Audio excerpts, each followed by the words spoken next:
एकनाथ शिंदेंच्या लोकांना 25-25 कोटी रुपये पोहोचलेत असा आरोप खासदार संजय राऊतांनी केला। निवडणुकीच्या काळामध्ये अनेक ठिकाणी मोठ्या प्रमाणात रोकड जप्त करण्यात आली। यावरून राऊतांनी महायुतीवर निशाणा साधला। दरम्यान निवडणूक आयोगावर निशाणा साधत महिलांच्या पर्स तपासण्यापर्यंत मजल जाते अशी टीका राऊतांनी केली। तर निवडणूक आयोगानं निष्पक्षपातीपणाने तपासणी करायला पाहिजे असं राऊत म्हणाले। सामान्य जनतेच्याही गाड्या अडवत आहेत। अगदी महिलांच्या पर्स तपासण्या करेपर्यंत या निवडणूक आयोगाच्या लोकांची जेव्हा मजल गेली, आम्ही त्याच्यावरती आवाज उठवला। महिलांच्या पर्स, महिलांचं सामान काय करतायत त्या? अनेक विधानसभा मतदारसंघात गुजरातच्या आमदारांनी अनेक मंत्री आलेले आहेत।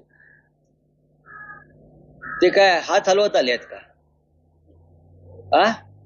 ते का हात हलवत आलेत? येताना का ढोकळाने फाफड्या घेऊन आलेत का? कोण कुठे कसं पैशाचं वाटप करतंय याची माहिती आम्ही वारंवार देत असतो।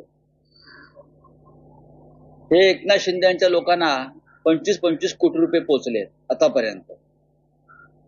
काही नाक्यांवर सांगोल्यामध्ये पकडण्यात आले।